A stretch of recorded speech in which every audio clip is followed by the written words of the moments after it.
예, 오늘 본문은 이제 이스라엘 백성이 지난주에 살펴봤듯이 이제 황금 송아지를 만들어서 이제 우상 숭배를 하고 있을 때 이제 모세가 이미 정보를 받았죠. 하나님께서 아래서 백성들이 어떤 일을 하고 있는지 죄된 사실들을 이미 이야기해 줬습니다. 그 사실 듣고 이제 모세가 이제 그 현장을 목격하러 이제 산에서 내려오는 그런 장면입니다. 그리고 이 장면들 속에서 하나님께서 이스라엘 백성들에게 주신 말씀이 적혀 있는, 언약이 적혀 있는 증거판을 이제 깨어버리는, 우리가 잘 알고 있는 그런 사건입니다. 이 깨어버린 증거판은 31장 18절에 여호와께서 시내산 위에서 모세에게 이르시기를 마치신 때에 증거판 둘을 모세에게 주시니 이는 돌판이요 하나님이 친히 쓰신 것이더라. 하나님이 친히 쓰셨다라고 하는 것을 강조하고 있죠. 하나님이 친히 쓰셔서 주신 증거판이 깨지는 그런 본문의 말씀입니다. 오늘 본문 보면 이제 내려오다가 여호수아를 만나는 장면이 등장을 하죠.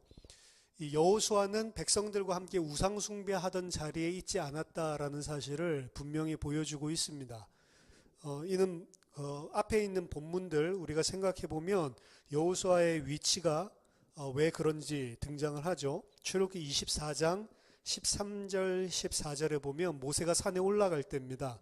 모세가 그의 부하 여호수아와 함께 일어나 모세가 하나님의 산으로 올라가며 장로들에게 이르되 너희는 여기서 우리가 너희에게로 돌아오기까지 기다리라.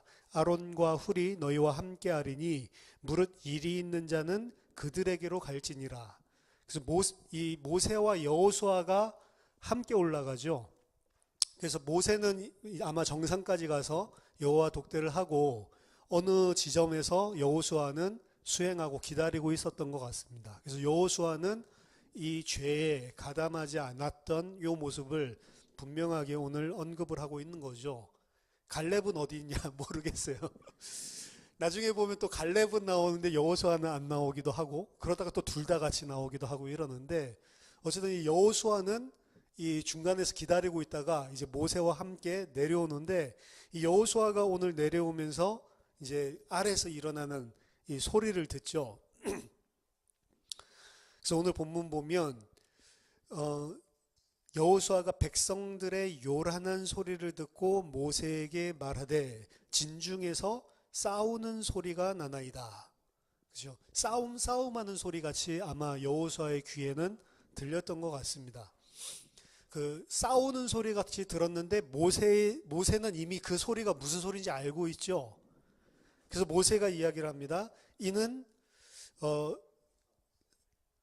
승전가도 노래인데 승전가가 아니고 승리에 부르짖는 소리도 아니요. 승리에 부르짖는 함성도 아니요. 그 다음에 패하여 부르짖는 소리도 아니고 요 이야기입니다. 승전가도 노래잖아요. 이것은 바로 노래하는 소리다라고 이야기를 합니다. 그래서 전쟁이다라고 이야기를 하는데 전쟁 중에 승리에 고함치는 소리도 아니고 전쟁에 패하여서 고함치는 소리도 아니고 이것은 바로 노래다라고 이야기를 합니다. 굳이 여기서 노래, 이스라엘 백성들이 우상 앞에서 즐겁게 먹고 마시고 뛰놀면서 노래를 불렀다는 말인가 좀 약간 의아한 거죠. 도대체 어떤 노래 소리길래 여호수아의 귀에는 전장터의 함성과 같은 소리같이 들렸는가, 이런 것들이 좀 의아할 수가 있습니다. 근데 이게 전장터의 승리의 함성, 전장터를 연상시키는 말을 여호수아의 입술을 통해서 하고 있는 거고요. 그리고 그 다음에 노래 이야기를 하고 있는 거거든요. 이게 지금 전부 다 이 세팅이 지난주에도 말씀드렸지만 황금송아지한테 이 예배하고 황금송아지를 여호와 하나님이라고 이야기를 하는 게 여호와 하나님을 떠나는 게 아니고 여호와 하나님을 섬기는 일인 줄 그 사람들 알고 있었죠. 그래서 황금송아지는 여호와의 발등상을 의미하는 언약궤, 성막 안에 있는 여호와의 직접적인 영광을 나타내는 황금으로 만들었고 그게 여호와를 섬기는 줄 알고 있었죠. 그러면서 그 황금 송아지를 보고 이가 바로 너희를 애굽 땅에서 구원해낸 여호와 하나님이다라고 이야기를 하고, 거기서 여호와 하나님을 섬기고 자기네들이 만드는 가짜 종교로, 그리고 거기에서 뛰어놀고 이방인들이 하는 대로 행음을 하고, 그러고 나서 오늘 무슨 이야기는 노래를 하고 있는 거예요. 이 노래를 하고 있는 것까지가 전체가 다 뭐를 상기시키는 거냐면 출애굽 사건을 다 상기시키는 겁니다. 이스라엘 백성이 출애굽하고 나서 전쟁이 일어나죠. 애굽 병사들이 쫓아왔을 때 그들이 이기는 것이 아니고 하나님이 홍해에 모든 애굽 병사들을 수장시키시죠. 그러고 난 다음에 출애굽기 15장의 이스라엘의 반응이 거기에서 찬양하는 거였습니다. 그래서 이 찬양한다, 노래, 안노트라고 하는 건데, 히브리어로 이 안노트라고 하는 요 어근의 뿌리, 안나라고 하는 게 찬양하다라고 하는 소리인데, 이게 출애굽기 15장 21절에서 미리암이 노래를 부를 때 같은 단어를 사용하고 있습니다.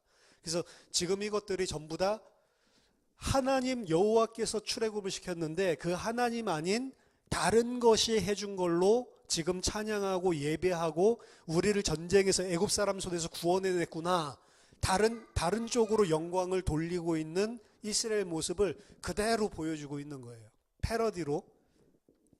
그래서 황금 송아지가 바로 이스라엘, 너희를 애굽에서 인도하여 낸 신이다 라고 이야기를 하고, 그 앞에서 출애굽기 15장에서 불렀던 찬송을 그 황금 송아지에게 돌리고 있는 이스라엘의 모습을 보여주고 있는 것입니다.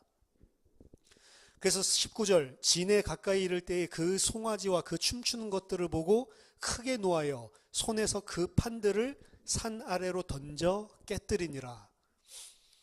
이 모세가 어떻게 했죠? 하나님이 진노해서 이것들 다 쓸어버리고 너로 큰 나라를 만들겠다라고 이야기를 했을 때 모세가, 아니 하나님 그러면 어떻게 합니까? 그러면 다른 사람들이 뭐라고 이야기하겠습니까? 그럼 저 사람들의 모습을 보고 결국에 여호와 하나님을 욕하지 않겠습니까?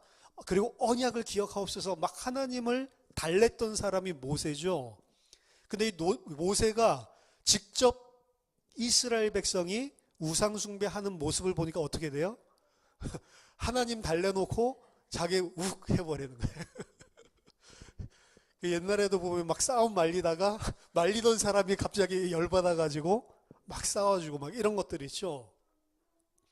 그래서 이 32장 10절에 보면 내가 하는 대로 두라, 내가 그들에게 진노하여 라고 진노했다라는 표현이 있는데, 19절에 오늘 본문에서 모세가 그들을 보고 크게 노하여, 진노하여, 이것도 같은 단어를 쓰고 있는 겁니다. 그래서 실제로 보니까 이렇게 할 수가 있냐, 이 패역한 백성들이 라고 이야기를 하는 거죠. 그래서 하나님이 진노한 것을 중재했었던 모세가 도리어 이 사람들을 보고 크게 노하는 장면을 보여주는데, 모세는 웬만해가지고는 백성들이 죄를 저질러도 진노하거나 이렇게 하지 않습니다, 사실은. 그래서 미리암이나 나중에 뭐 아론이나 아래에 있는 그런 사람들이 모세 너만 하나님 말씀 듣냐? 우리도 하나님 섬기는데, 자기는 이방 여자랑 결혼해놓고 구스 여자 막 이렇게 대들 때 있었죠. 그럴 때에도 모세는 그 사람들에게 화를 내지 않았어요. 그래서 민수기에 12장 3절에 보면 이 사람 모세는 온유함이 지면의 모든 사람보다 더하였도다. 자, 이런 모세가 오늘 이 출애굽기에 하나님 말씀 받으러 올라간 사이, 말씀 받기 전에 뭐 했죠? 우리가 여호와의 말씀을 다 듣겠습니다. 우리를 직접 만나지 마시고 우리가 감당할 수 없사오니 모세만 만나서 그 말씀 주시면 우리가 그 말씀 받겠습니다. 그대로 다 행하겠습니다. 이랬던 언약 관계로 말씀 받으러 지금 올라갔는데, 그 틈 사이에 지금 우상 숭배하고 있는 거예요. 그거 보고 이 온 지면의 모든 사람보다도 더 온유했던 모세까지도 사실은 막 진노했죠. 이게 뭘 보여주는 거냐면 인간의 죄악이 무엇인지를 보여주고 있는 겁니다. 모세도 그거를 정말로 알지 못했을 때, 직접 눈으로 목격하지 못했을 때, 그게 피부로 와닿지 않았을 때는 하나님 달래주고 있었다고. 그렇죠? 우리가 보면 이럴 수가 있어요. 야, 어떻게 하나님이 그 사람들을 그렇게 심판할 수가 있는가? 그렇죠? 그 죄인인 건 맞는데 어떻게 영원히 그 뭐 불지옥에 그 지옥에 대한 것들 뭐 우리 집사님이랑도 같이 이야기하죠. 비유겠지. 그거는 그렇게 하면은 좀 안 되지 않냐 이런 생각이 사실은 들죠. 그 우리가 은혜 받지 못했을 때 그래 내가 죄인은 맞는데 그렇다고 해서 내가 영원히 불지옥에 고통받아야 하는 그런 죄인은 아닌 것 같아. 좀 너무한 거 아니야? 이런 생각이 들죠. 사실 모세가 위에서 하나님께 이야기할 때는 그런 심정입니다. 근데 실제로 보고 나니까 실제로 그 죄악상을 알고 나니까 어떻게 돼요? 하나님 가만히 있는데 자기가 진노해가지고 막 판 깨트리고 난리를 치는 거예요. 그렇죠? 진노했으면 진노했지 얼마나 그 진노가 심하냐. 하나님이 직접 파서준 돌판, 증거판. 요거는 뭘 이야기하냐면 우리 두 개의 증거판이라고 하니까 뭐 십계명, 대신계명 왼쪽에 그리고 대인계명 오른쪽에 이렇게 써 있다라고 생각을 하는데 오늘 본문에 보면 아까 전에 읽었듯이 양쪽에 써 있죠, 글자가. 만약에 그렇게 두 개로 굳이 나눠야 된다면 한쪽 면에 대신계명, 한쪽 면에 대인계명. 양쪽 다 똑같은 이야기, 이 두 개의 돌판은 똑같은 복사판이에요. 계약서입니다. 그래서 하나는 종주국과 그리고 이 종주국 섬기고 있는 그 국가들 간에 우리는 종된 국가입니다. 당신은 우리의 왕입니다. 이 위에 있는 나라랑 아래에 있는 나라가 서로 계약을 맺을 때 똑같은 언약, 똑같은 계약서를 만든다. 그래서 그 계약서를 어떻게 하냐. 하나는 자기네들이 섬기는 신전에, 하나는 그 나라가 섬기는 신전에 갖다 놓고 만약에 이 언약을, 이 계약을 어기면 신들의 이름으로 우리가 반드시 너희들을 심판할 것이다. 그래서 그 양 나라 간에 맺었던 언약판을 어디다 갖다 놓냐면 자기 신전에다가 모시고 있는 거예요. 그리고 이 경우에 이스라엘 백성이 섬기는 신도 여호와 하나님이고 대상자 큰 나라도 여호와 하나님이니까 두 개를 같이 포개서 신전에 놔두는 거죠. 성막에 언약궤 속에 넣어두는 거죠.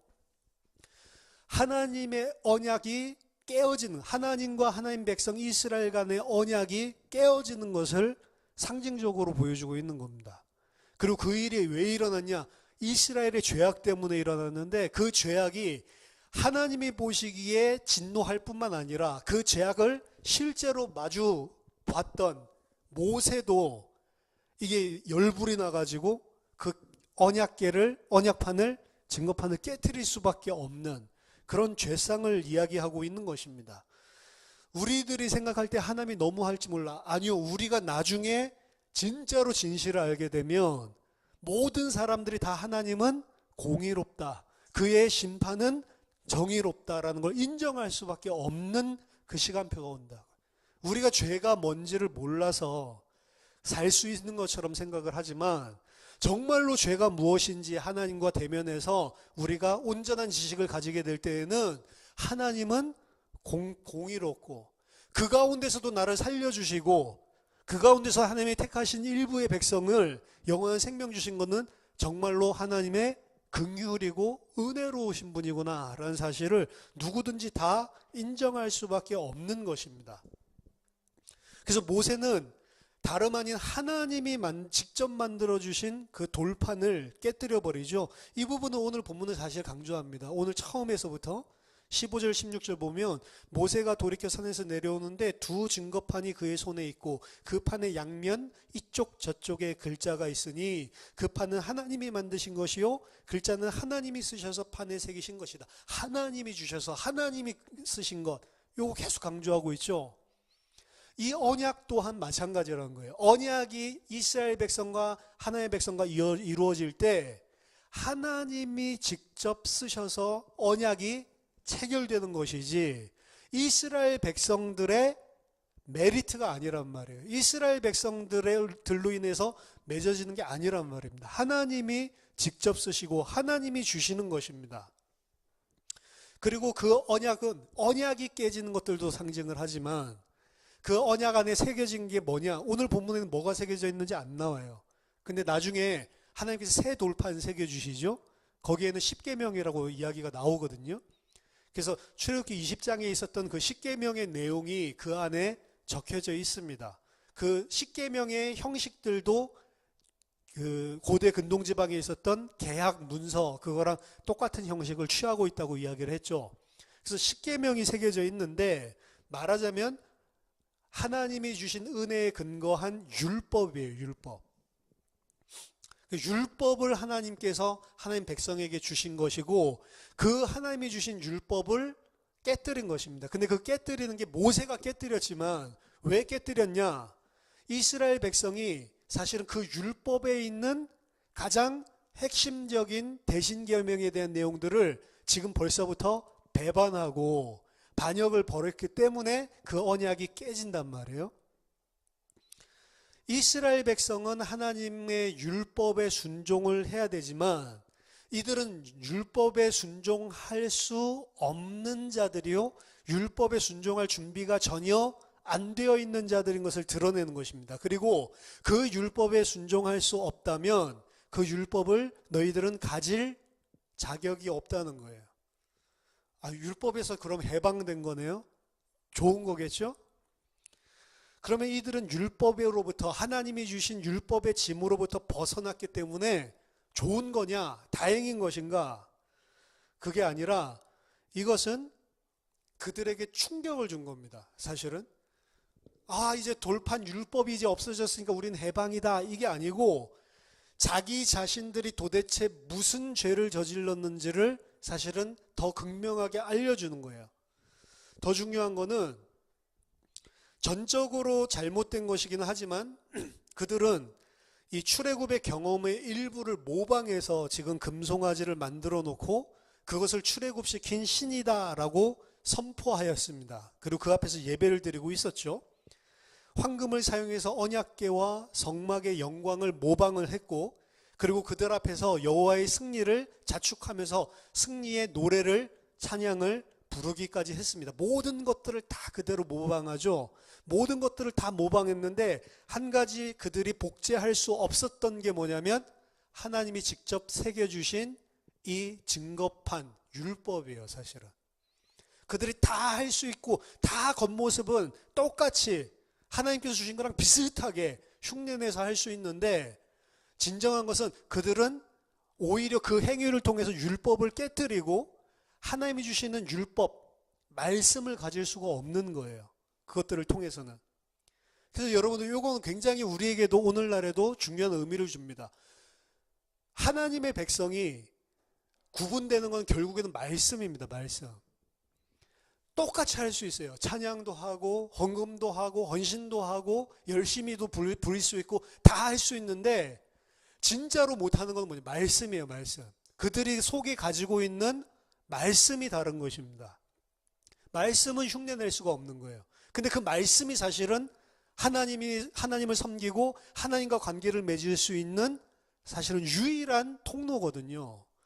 그래서 이들은 열심히 하지만 그 행위 자체는 비슷할 수 있을지 모르지만 오히려 말씀이 없기 때문에 그 말씀에서 이야기하고 있는 것을 정면으로 깨뜨리고 있는 이런 아이러니한 모습들을 보여주고 있는 것입니다. 그들 자신이 만들어낸 종교, 그들 자신이 고안해낸 종교들 속에는 하나님의 말씀이 없는 거예요. 그리고 그 말씀이 없기 때문에 그들은 그 말씀을 오히려 거꾸로 대적하고 있는 판으로 나온 것이고 그 하나님과의 말씀이 깨어졌을 때 말씀이 깨어진 것뿐만이 아니고 하나님과 자기들 사이에 있었던 언약이 지금 깨어지는 것. 그래서 돌판이 깨지는 것은 말씀, 율법이 깨지는 것, 동시에 하나님과 하나님 백성 사이에 언약이 깨지는 것, 이 두 가지가 다 내포되어 있는 말입니다. 이제 모세가 돌판을 깨뜨린 것은 산 아래에 있었던 이스라엘 백성들 막 즐거워하고 파티를 하고 있는데 더 이상 이제 그 파티가 진행될 수 없다는 거죠. 이제 파티 끝, 이제 좋은 시간 끝, 이제 심판의 시간표가 오는 거죠.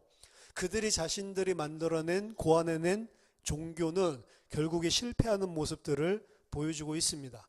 모세가 내려와서 그들이 만든 송아지를 가져다가 20절에 불살라 부수어 가루를 만들어 물에 뿌려 이스라엘 자손에게 마시게 하니라. 자, 이 불살라 부수어서 가루를 만들어서 물에 뿌렸다라고 이야기를 하죠. 요거는 고대 근동 지방에 있는 사람이면 뭘 의미하는지를 당연히 지극히 자연스럽게 알 수 있는 내용이에요. 그때 당시에 있었던 문헌들을 보면 무엇을 가루로 만들어서 땅에 뿌리거나 물에 뿌리거나 이런 행위는 전적인 파괴를 상징하는 것입니다. 그래서 완전히 다 이 토탈 그 애너힐레이션, 완전히 다 파괴해서 완전히 잔멸해 버리는 걸 이야기해요. 그래서 모세도 그 일을 하게 하죠. 근데 이제 중요한 거는 신명기에도 이 부분은 똑같이 나오는데 신명기에 등장하지 않는 게 한 가지 등장하는 게 물에 뿌려서 모세가 어떻게 하죠? 그것을 이스라엘 백성으로 마시게 한다. 마시게 한다는 거는 이 출애굽기에서만 나오거든요. 이런 장면이 등장을 합니다. 왜 그것을 마시게 했을까요? 우상을 깨서 빻아서 완전히 가루로 만들어서 물에 뿌리는 거, 그걸로 우상을 완전히 진멸하는 건데, 신명기에서 말하지 않는 부분, 이스라엘 자손에게 마시게 한다. 왜 마시게 했고 마시면 무슨 효력이 있나, 이런 부분들은 사실은 본문에서 이야기를 해주지 않죠. 금가루 먹으면 몸에 좋으니까 좋은 음식점 가면 스시 같은 데도 위에다가 막 금박지를 갖다가 막 이렇게 발라주고 금을 먹는데 몸에 좋으라고 한 겁니까? 자, 이스라엘 자손에게 이것을 마시게 한 거는 이제 그 민수기서 보면은 조금 비슷한 물에 뭐를 타서 마시게 하는 장면이 등장을 하는데요. 민수기서 5장 12절에서 31절 보면 음행을 저지른 것으로 의심되는 아내에게 성막에 있는 티끌을 가져다가 물에다 섞어서 마시게 만듭니다. 그 마시게 하면 무엇이 드러나냐면 그 여자가 정말로 음행을 저질렀는지 안 저질렀는지 그 죄의 유무가 드러나게 만드는 그런 리트머스 시험지 같이 그런 테스트로 하나님께서 명령하신 율법 조항이 있어요. 오늘 것도 사실은 비슷한 이야기입니다. 27절에서 28절, 오늘 본문은 아니죠. 다음 주에 살펴볼 건데, 여기 보면 레위인들이 이제 모세 주변으로 와서 우상 숭배하는 사람들 다 죽여버려라 라고 이야기를 하니까 3,000명의 남자들을 죽이는 사건이 등장을 하죠. 왜 3,000명이냐? 그 3,000명은 누구냐? 어떻게 뽑아냈냐? 이스라엘 백성 다 우상 숭배했는데 레위인이 모세 옆으로 모여드는 걸로 봐서는 레위인들은 그 우상 숭배에 참가하지 않았다고 보통 봅니다. 그러면 모든 백성이 참여를 했다라고 우리가 읽을 수 있지만 그 우상 숭배에 적극적으로 참여한 사람들, 그렇지 않은 사람들도 있었던 것 같아요. 3,000명이라고 하는 숫자는 물론 프레타임 같은 경우에는 3,000명이라는 이 숫자는 성경에 19번 등장을 하는데 그 19번의 예가 이제 프레타임이 설명하면서 지극히 많은 숫자를 이야기하는 것이지 딱 문자적인 3,000명은 아니다라고 이야기를 하는데 물론 또 반론도 있습니다. 민수기 35장 5절, 여호수아서 7장 3절 4절, 사무엘상 13장 2절 이 경우는 다소가 문자적으로 표현하고 있는 것 같다라고 하는 부분도 있기 때문에 정확한 건 알 수 없지만 일단은 전부 다 죽인 건 아니잖아요. 이스라엘 백성이 지금 60만 명 남자만 20세 이상이 넘는데 뭐 200만 명, 300만 명까지 이야기하잖아요. 그 중에 3,000명만 죽였잖아요. 그 3,000명을 어떻게 판단을 해서 죽였냔 말이에요. 그 3,000명 중에는 자신의 가족, 형제들도 있었다라고 이야기를 하는데 3,000명을 어떻게 판단했냐? 그걸 갖다 이제 이 물로 아까 전에 우상밥 물을 마신 걸로 그 우상죄의 죄 가운데 빠진 사람, 이 사람을 판별했다는 거죠. 그래서 그들이 유죄인지 무죄인지를 판결하는 것이 이 그 우상 빻음물을 먹음으로 누가 죽여야 되는지 드러났다는 것입니다. 그래서 민수기 5장에서 말하는 것과 유사한 오늘 본문의 의식을 통해서 유죄한 자들, 죽여야 될 자들이 드러났기 때문에 그들은 하나님 앞에 반드시 죽여야 되는 자로 이들이 판단을 했고 그 자들은 인정사정 볼 것도 없죠. 그냥 다 죽여버렸죠. 그리고 그게 여호와께 헌신이다라고 이야기를 하거든요. 다음 주에 보지만, 아이러니한 것은 이스라엘 백성은 지금 우상 숭배를 함으로써 하나님의 말씀 받는 것을 거부했고 그 하나님의 말씀 율법은 깨어져 버렸습니다. 그렇죠? 그런데 그들이 정작 3,000명이 드러나서 죽임을 당하게 된 것은 무엇에 근거한 거냐면 말씀에 근거한 거예요. 자, 우리는 율법이 나쁜 거라고 생각을 하는데요. 그럼 율법이 없으면 인간이 죄인 아닙니까? 로마서 5장 13절에 보면 죄가 율법이 있기 전에도 세상에 있었으나 율법이 없었을 때에는 죄를 죄로 여기지 아니하였느니라. 죄가 있는데 율법이 없기 때문에 죄를 죄로 생각하지 못했다 이 소리거든요. 그 율법이 없으면 죄인 아닙니까? 자, 율법이 사람을 죄인으로 규정하는 것은 맞지만 그럼 율법이 없으면은 하나님 백성 되냔 말이야. 안 되거든요. 율법이 없어도 죄인은 죄인인 거예요. 그리고 그 죄인은 율법이 없어도 율법에서 이야기하는 대로 심판 받습니까? 안 받습니까? 받을 수밖에 없는 거예요. 그래서 율법은 사실은 유익받게 되지 않습니다. 죄가 뭔지도 모르고 무지 가운데 죽어서 심판받을 자에게 죄가 무엇인지를 유일하게 알려줄 수 있는 유일한 통로가 뭐냐면 율법이에요, 사실은. 율법 때문에 죄인 되는 게 아닙니다. 율법은 죄인인 걸 가르쳐 주는 거예요. 그러니까 율법이 유익이죠.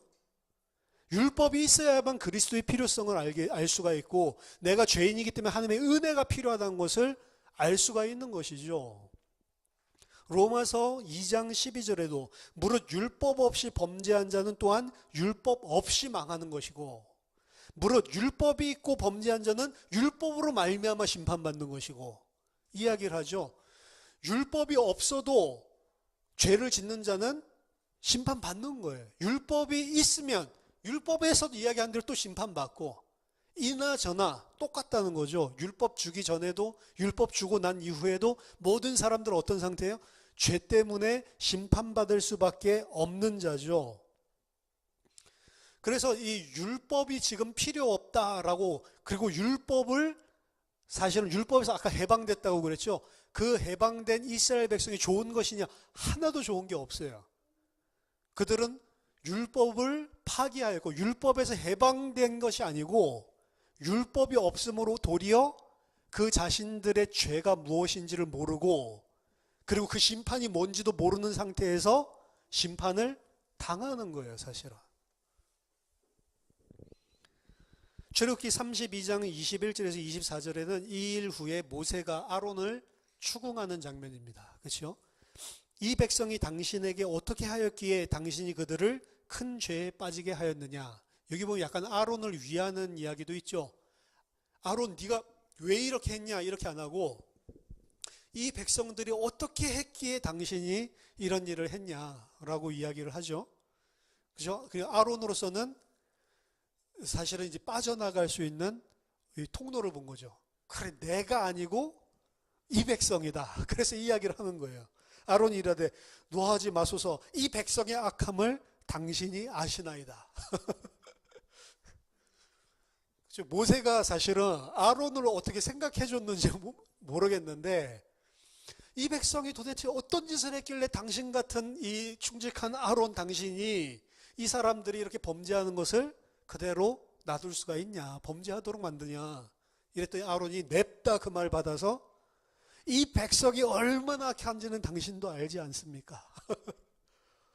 그들이 내게 말하기를 우리를 위하여 우리를 인도할 신을 만들라. 이 모세 곧 우리를 이 애굽 땅에서 인도하여 사람은 어찌 되었는지 알 수 없노라 하기에 내가 그들에게 이르기를 금이 있는 자는 빼내라 한즉 그들이 그것을 내게로 가져왔기로 내가 불에 던졌더니 이 송아지가 나오더이다. 물론 자기 죄도 이실직고 했습니다. 내가 금고리 가져오라 라고 했는데 금고리만 가져왔을 뿐인데 그게 불에 들어갔더니 자연스럽게 송아지가 돼서 튀어나오더라. 이렇게 이야기를 하죠. 이 아론은 있었던 일들을 정확하게 사실은 백성들의 죄는 아주 신랄하고 정확한 언어로 묘사를 하고 있는데 자기 자신의 일은 약간 흐지부지하게 만들죠. 사실은 32장 4절에서는 분명히 앞에서 이야기하고 있습니다. 아론이 그들의 손에서 금고리를 받아 부어서 조각칼로 새겨 송아지 형상을 만드니, 불에 넣었더니 나온 게 아니고 자기가 불에 넣고 녹여가지고 부어가지고 조각칼로 새겨가지고 만들었다고요. 근데 그 이야기는 어떻게 바꾸죠? 이 불 속에 넣었더니 저절로 송아지가 되더이다. 이게 아론의 죄성입니다. 대제사장 아론이, 대제사장은 뭐 하는 거예요? 백성들의 죄를 속하고 하나님과 화목하게 만들어주는 일을 하는 거라고요. 근데 이 아론이라고 하는 대제사장은 지금 어떻게 하죠? 자기 죄는 감춰버리고 이스라엘의 죄는 부각을 시켜서 더 하나님의 심판을 받을 자로 규정짓고 만들어버리죠. 이 백성이 얼마나 악한 놈들인지 알지 않습니까? 라고 이야기하면서 이 아론의 이 모습들 속에서 인간 대제사장의 한계를 보여주는 거예요. 예수 그리스도는 어떻게 합니까? 예수 그리스도가 죽을 때, 십자가에서 죽을 때 자기 자신을 죽이고 있는 사람들을 쳐다보고 하나님께 뭐라고 그들을 위해 변론을 해주죠? 하나님, 저들의 죄를 저들에게 돌리지 말아 주십시오. 저들은 모르고 하는 것입니다. 저들이 하는 죄는 나에게 돌려주십시오. 이렇게 이야기를 하죠. 이게 참 대제사장의 모습이라고. 아론은 대제사장으로 처음 세운 게, 아론의 반차를 따라서 사실은 앞으로도 제사장과 대제사장들이 나오게 될 것인데, 그 인간 대제사장은 어떻게 하냐? 자기의 죄는 감춰버리고 백성들의 죄를 더 심화시켜서 그들이 하나님의 심판을 받도록 만들죠. 이 아이러니입니다. 그렇죠? 그 인간 대제사장으로는 안 된다는 거죠. 자기 죄는 가리고 백성들의 죄는 강조하는, 백성들의 악함만 강조하는 대제사장. 이런 자들을 가지고는 하나님과 화목할 수가 없는 것을 보여주고 있는 거죠. 자, 여기 송아지가 불에서 나왔습니다. 이거 사실은 뭐 마법적인, 마술적인 이런 표현인데, 이 표현은 아론이 자기의 죄를 감추기 위한 것도 있지만, 특이한 것은 어떤 한 학자는, 유대인 학자인데요, 이것은 실제로 일어났다라고 본문은 쓰고 있는 거다. 이렇게 그냥 직설적으로 받아들였어요. 근데 직설적으로 받아들였을 때 그러면 이게 도대체 어떤 의미를 가지냐, 거기까지 있었더라고요. 근데 그것도 일리가 있어요. 이것은 황금을 집어넣었더니 기적적으로, 이적적으로 황금 송아지가 튀어나왔다. 그래서 백성들은 당연히 그게 하나님의 역사인 줄 알고 거기에 절을 하고 그걸 하나님으로 섬겼다라고 지금 아론이 설명을 하고 있는 거거든요. 근데 그것이 바로 이스라엘 백성의 죄성과 그리고 우상의 본질을 설명하는데 사실은 필요하기 때문에 이렇게 써놨다라고 이야기를 하더라고요. 왜 그러냐면 신명기 13장에 보면 이런 이야기가 있습니다. 너희 중에서 선지자나, 신명기 13장 1절부터 너희 중에서 선지자나 꿈꾸는 자가 일어나서 이적과 기사를 내게 보이고 그가 내게 말한 그 이적과 기사가 이루어지고 너희가 알지 못하던 다른 신들을 우리가 따라 섬기자고 말할지라도, 지금 이게 뭐가 한 거냐면 아론이 한 거예요. 어떻게 했어요? 황금을 집어넣었더니 송아지가 기적적으로 튀어나왔어요. 그러면서 뭘 해요? 우상 숭배를 하자라고, 이게 바로 하나님이다라고 지금 속이는 거죠. 너는 그 선지자나 꿈꾸는 자의 말을 청종하지 말라. 이는 너희의 하나님 여호와께서 너희가 마음을 다하고 뜻을 다하여 너희의 하나님 여호와를 사랑하는 여부를 알려하사 너희를 시험하심이라. 5절에 그런 선지자나 꿈꾸는 자는 죽이라, 이렇게 이야기하죠. 그러니까 이 하나님인 것처럼 기적과 이적을 보이면서 우상을, 말씀에서 이야기하고 있는 내용과 반대적으로 육신적으로 가시적인 것들을, 이적적인 것들을 보여주면서 말씀과 반하는 우상을 섬기게 하는 이런 일들을 할 때 너희들은 속지 말고 그런 자들이 기적과 이적을 행하더라도 죽여버려라. 그럼 그 사람들 기적과 이적을 왜 행하냐? 하나님이 너희들을 시험하려고 그렇게 한대요. 여호와를 진짜로 사랑하는지 안 사랑하는지. 자, 오늘 이스라엘 백성들이 걸린 시험은 눈에 보이던 모세가 없어지면서 일어난 사건입니다. 이들은 계속 뭘 바라냐면 눈에 보이는, 눈으로 잡을 수 있고 손으로 만질 수 있는, 눈에 보이는 그것을 하나님 삼아서 그것을 추구하고 그것이 없으면 불안해한다고. 하나님은 눈에 보이지 않는 분인데 계속해서 눈에 보이는 뭔가가 자기들 앞에 있지 않으면 믿지를 못하는 거예요. 그런 사람들 앞에 아론이 예를 들어서 기적과 이적을 보여주면서 하나님의 말씀에 반하는 것들을 가지고 부추겼을 때 이 사람들 100% 쫓아갈 수밖에 없는 겁니다. 근데 그 눈에 보이는 이적과 기적을 믿지 말고 뭘 믿으라고요? 하나님의 말씀을 믿어야 된다라고 이야기를 하죠. 눈에 보이는 이적과 기적을 이야기하면서 우상을 숭배하려고 할 때 그 사람을 다 잡아 죽여버려야 된다라고 이야기하죠. 근데 죄인들은 어떻게 해요? 눈에 보이는 이적이 나타나면 잡아 죽이지 않고 그 이적을 베푸는 사람을 쫓아가고 그 사람 말을 듣는 거예요. 하나님의 말씀을 안 듣고. 그렇죠? 오늘날에도 이런 일들이 너무나 많습니다. 눈에 보이는 이적과 기적을 보여주고 이게 하나님이 하신 것이다 라고 하면 예수님은 온데간데 없어요. 그 기적과 이적에 팔려서 하나님 믿으면 저런 기적이 나에게도 일어나고 저런 능력이 나에게도 오면 도움이 되겠구나 하면 그거를 확 쫓아가 버린다고. 하나님이 그거를 허용하신대요. 이 땅에. 왜요? 너희들이 진짜 하나님을 사랑하는지 안 사랑하는지. 이 사람들은 눈에 보이는 이적과 기적을 쫓아가면서 하나님이 주신 돌판에 있는 말씀을 깨트려 버린 사람들입니다. 근데 하나님을 만날 수 있고 하나님의 백성이 될 수 있는 언약은 그 말씀에 있는 것인데 그 말씀을 버리고 눈에 보이는 이적을 쫓아간 거예요. 그런 의미에서 오늘 본문 말씀을 그냥 문자적으로 읽는 것도 유익하다라고 이 사람은 이야기하는 거죠. 제가 봤을 때는 그렇다. 양쪽으로 다 이해를 해도 한쪽은 아론의 죄성을 드러내고 그가 참 대제사장이 아니구나 라고 하는 그런 방식으로 읽어도 우리에게 주는 하나님의 말씀이 있는 것이고, 진짜로 그런 일이 일어났다라고 읽어도 그 안에도 귀중한 메시지가 담겨져 있구나. 이렇게 했든 저렇게 했든. 자, 깨어진 두 증거판은 하나님과 하나님 백성 사이의 언약이 깨어진 것. 하나님의 백성이 율법이 싫다라고 했을 때 그 율법을 너희들은 가질 자격이 없기 때문에 하나님의 율법이 그들에게, 하나님의 말씀이 그들에게 주어지지 않은 것. 그들은 그 율법을 받지 않았지만 그 율법에 의해서, 받지도 않은, 알지도 못하는 그 율법에 의해서 결국은 심판받는다는 것. 이런 이야기를 했는데, 또 한 가지는 이 돌판에 새겨진 것은 하나님의 말씀이죠.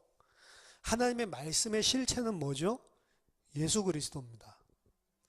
그래서 이 돌판을 거부하고 이 돌판이 깨어진 거는 예수 그리스도, 말씀이신 예수 그리스도를 거부하고 예수 그리스도를 깨어버린 것과 똑같은 거예요. 그리고 그게 드러나죠, 신약에서. 그 말씀을 거부하고 그 말씀이 싫다고 해서 그 말씀이신 그리스도를 십자가에 죽여버리는 이스라엘 백성이 했던 일들을 그대로 2000년 전에도 십자가상에서 그대로 재현을 하던, 그게 인간의 죄성이에요, 죄성.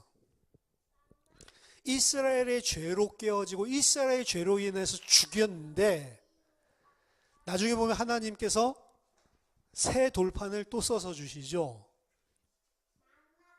첫 번째 돌판은 아까 24장 이야기를 했는데 왜 모세가 하나님 말씀 받으러 가냐면 당신이 우리에게 무슨 말씀을 하든지 우리가 듣겠습니다. 그래? 그러면 내 말씀 받으러 와. 이래서 말씀 받으러 간 거거든요. 그 두 번째 새 돌판을 주실 때는 우리가 지킬게요 이런 것들이 없어요. 그런데 하나님이 그냥 말씀을 새로 돌판에 있어서 새로 언약을 주시는 것입니다.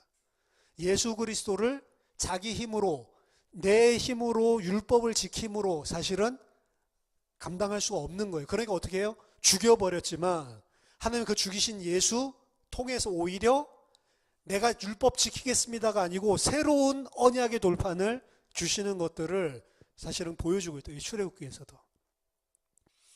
우리는 어떤 죄인들이냐면 말씀이신 예수 그리스도를 죽일 수밖에 없는 죄인이에요. 왜냐하면 나 중심이기 때문에. 여기서 이야기하는 이 모든 죄들의 본질은 우리들이 수요 예배 때 그리고 주일 예배 때 설명을 했지만 나 중심적인 거예요. 성경에서 이야기하는 죄의 본질은 납니다. 나. 결국에는 나를 위해서예요. 십계명에서 이야기하고 있는 것을 돌판에 썼다고 했는데 그 돌판에 써 있는 것은 하나님 사랑, 이웃 사랑.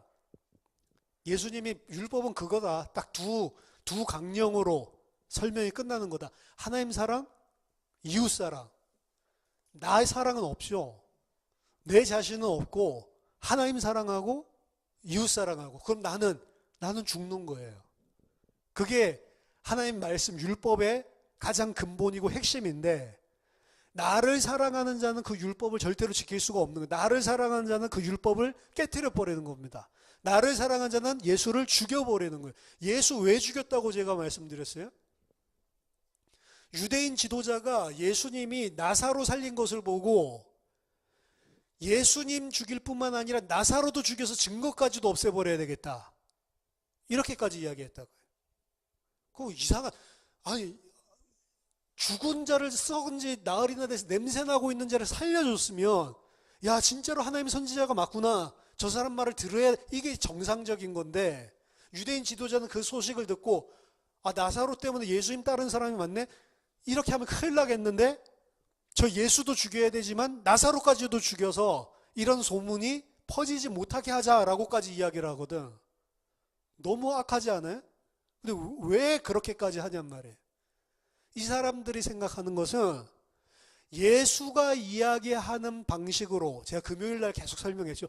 예수가 이야기하는 방식으로 하나님 말씀을 이해하고 그리고 이 땅에서 산다면 우리 민족 자체가 말살되겠다라는 거예요. 그래서 나사로 잡아 죽이자, 나사로까지 죽여서 증거인멸하자라고 이야기할 때 그 유대인 지도자들이 뭐라고 이야기하냐면 우리 민족이 말살되게 되었는데 무엇이 옳은지 너희들이 생각해봐라. 한 사람이 많은 우리 민족을 위해서 죽는 게 훨씬 더 낫지 않냐. 요 이야기를 한다고. 자기 자신들이 생각했었던 성전 건축과 자기 자신들이 생각했던 모든 이방인들의 군림하는 그러한 이스라엘 민족의 부흥이 새로운 출애굽이다라고 생각하고 있었던 유대인들은 자기 민족들이 예수님 방식대로라면 독립운동도 하지 않고 예수님 말씀대로라면 로마 사람들에게 세금 낼 거 다 내고 우리 민족 자치 이런 것들이 아니고 그냥 바보같이 영적인 거 하나님 나라 이런 이야기 하면서 이런 것들에 만약에 사람들이 다 쏠려가면 유대 민족주의, 우리 나라 자체가 위험하겠다. 정치적으로. 결국에는 우리나라, 나의 나라, 육신적인 그 나라 그거 생각하는 사람들이 예수님 죽여버리는 결정까지 내린다. 그 나사로까지도. 그게 예수님 죽인 자의 본질이에요. 결국엔 그 안에도 다 내가 들어가 있는 거라. 하나님의 말씀에 순종할 수 없는 이유는 나 중심으로 생각하기 때문에 그렇습니다.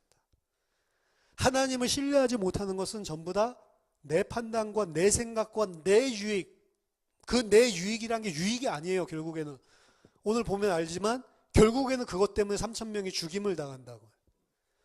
자기 자신에게 유익하다고 생각하고 실제로 만질 수 있는 유익을 주고 실제로 기적과 이적이 일어났는데도 불구하고 하나님의 말씀에 근거하여 그들은 죽임을 당한 심판을 당할 수밖에 없는 것인데 그게 유익이라고 생각하는, 그게 나에게 생명을 준다라고 착각을 하는 거죠. 그래서 돌판에 새겨진 그 하나님의 말씀, 예수 그리스도를 거부하는 것입니다. 예수 그리스도를 우리가 나의 유익과 그리고 나의 육신적인 것들 만족을 채우기 위해서 믿는다면 그건 예수 그리스도가 아니고 거꾸로 그 돌판을, 예수 그리스도의 말씀을 깨트려버리고 예수를 십자가에 못 박는 것이란 말이에요. 그래서 빌립보서에 아직도 내가 눈물을 흘리면서 아직도 예수 그리스도의 십자가에 원수로 행하는 자들이 많이 있다. 그들은 뭐예요? 위에 것 바라보지 않고 아래 것, 땅의 것을 바라보고 그들의 신은 자기의 배요. 그들의 영광은 하늘에 있지 않고 땅에 있다. 이 사람들이 누구라고요? 예수 그리스도의 십자가의 원수라고요. 근데 왜 땅의 것 계속 찾아? 그게 유익하니까, 필요하니까, 이 땅에 살아가는데. 계속 그걸, 근데 그게 영적으로 뭐라고요? 예수 그리스도를 또다시 십자가에 못 박고 예수 그리스도 십자가의 원수로 행하는 짓이라. 그 이야기를 빌립보에 있는 교인들에게 쓰고 있다. 성도들이라고 하고 하나님의 백성이라고 하지만 이 진리 가운데 장성하지 못한 자들이 무슨 일을 하는지도 분별하지 못하고 죄를 저지르는데 그 죄는 자기 자신에게 유익한 게 아니고 자기 자신을 도리어 죽이는 것이라. 자, 모세가 경무할 정도로 이 죄를 저지르고 모세가 두 돌판, 하나님이 친히 써주신 그 돌판을 깨뜨릴 정도의 이 죄를 저질렀는데도 하나님은 언약 때문에 다시 새 돌판을 또 새겨주십니다. 이게 하나님 아버지의 사랑이죠. 자기 아들을 십자가에 못 박아 죽이면서 거부했는데도 그들을 그 그리스도 때문에 또 살려주십니다. 그리고 그 그리스도는 아론과 같은 대제사장이 아니에요. 그 그리스도는 아버지 저들은 죄가 없습니다. 모르고 한 것입니다. 그 죄를 내가 다 담당하고 그리고 우리를 대신해서 하나님과 우리 하나님의 백성 사이에 변호사가 된다고 하죠. 그래서 우리의 모든 죄를 다 담당하고 변호해주고 그래서 우리가 하나님 앞에 설 수 있도록 해주신다. 얼마나 큰 사랑입니까? 우리는 이 땅에 살면서 육신적인 거에 너무 그리고 나를 중심으로 생각하고 판단하는 거에 너무 익숙해져 있습니다. 저희 아버지가 지금 많이 편찮으신데 그 편찮으실 때에도 이런 면들을 보는 것 같아요. 그 편찮은 것들 때문에 이런저런 이야기들을 하고 어떻게 해야 된다 저렇게 해야 된다 이런 것들을 듣는데 뭐가 다 섞여 있냐면 저도 마찬가지고요. 나의 편한 게 다 섞여져 있습니다. 결국에는 아버지 입장으로 이야기를 해주는 것 같지만 내가 조금 마음이 불안. 아버지를 더 잘해주려고 하는 것도 어떤 면에서는 이대로 보내면 내 마음이 편치 않을 것 같아. 내 마음이.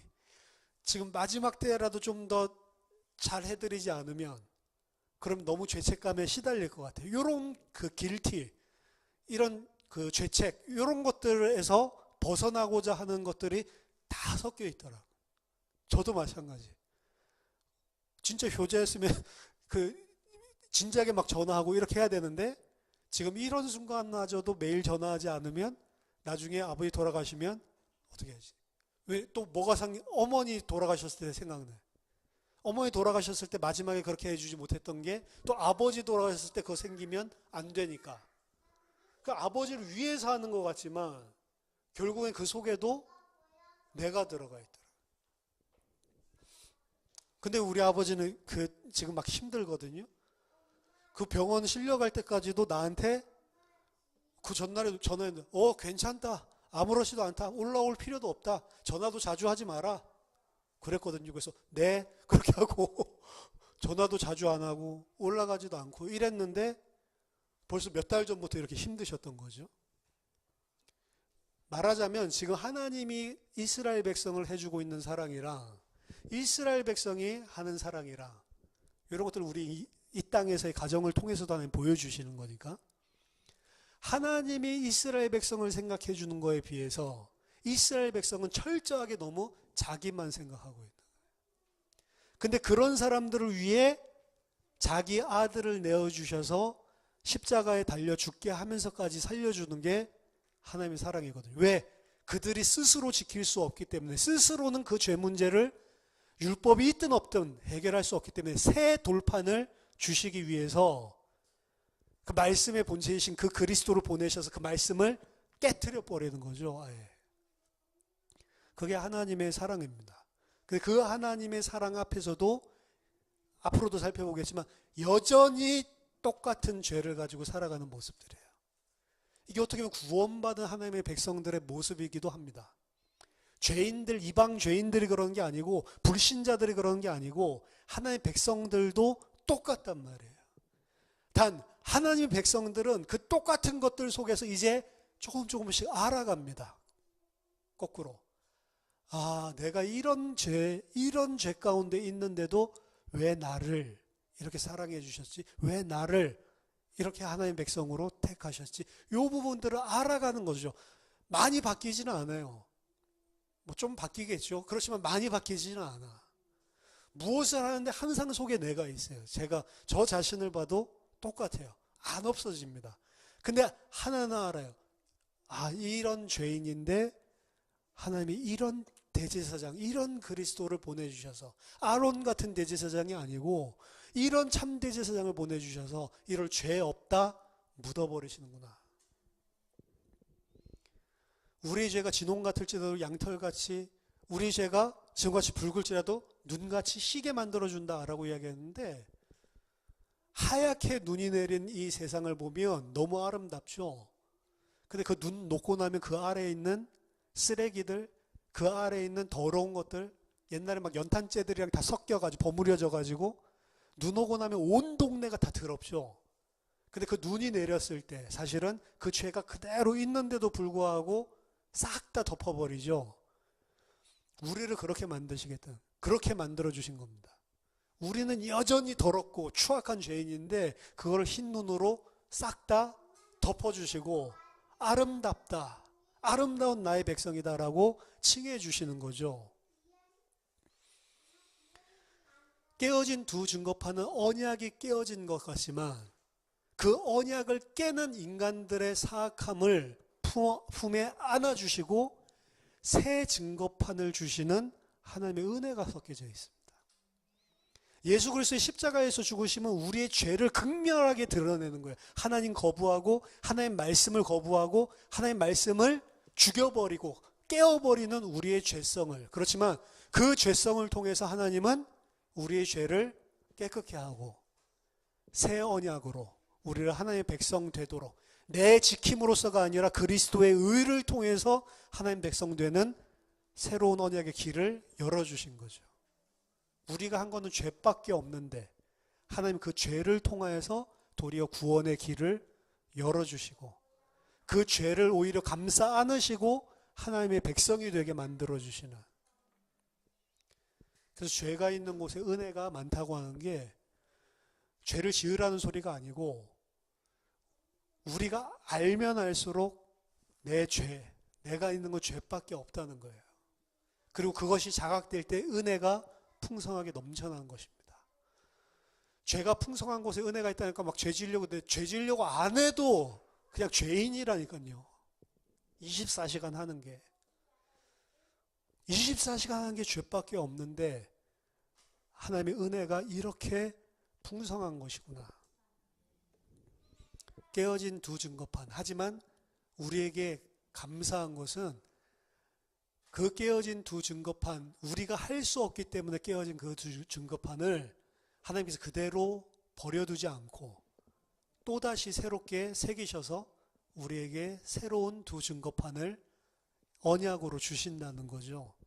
저와 여러분들이 죄가 무엇인지 또 하나님의 은혜가 무엇인지 깊이 알고 하나님의 은혜에 감사하고 찬양할 수밖에 없는, 눈에 보이는 것을 의지하는 것이 아니고 눈에 보이지 않는 하나님의 말씀대로 순종하고 하나님께 예배드리는, 진짜 예배드리는 귀중한 하나님의 백성 되기를 예수 이름으로 축원합니다. 기도하겠습니다. 하나님 아버지, 은혜를 감사드립니다.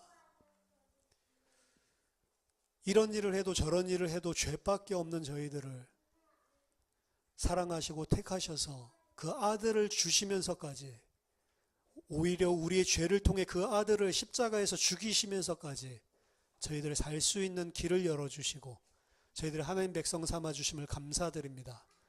아론과 같이 우리의 죄를 우리에게 돌리는 자가 아니라 우리의 죄까지도 다 담당하신 참 대제사장 되신 그리스도를 통해 저희들을 살려주심을 감사드립니다. 하나님, 날마다 우리가 그 은혜가 무엇인지를 깊이 알아가게 하시고 체험하게 하시고 하나님께 찬양과 영광 돌릴 수밖에 없는 장성한 주의 백성 될 수 있도록 도와주시옵소서. 예수 그리스도 이름으로 감사하며 기도하옵나이다. 아멘.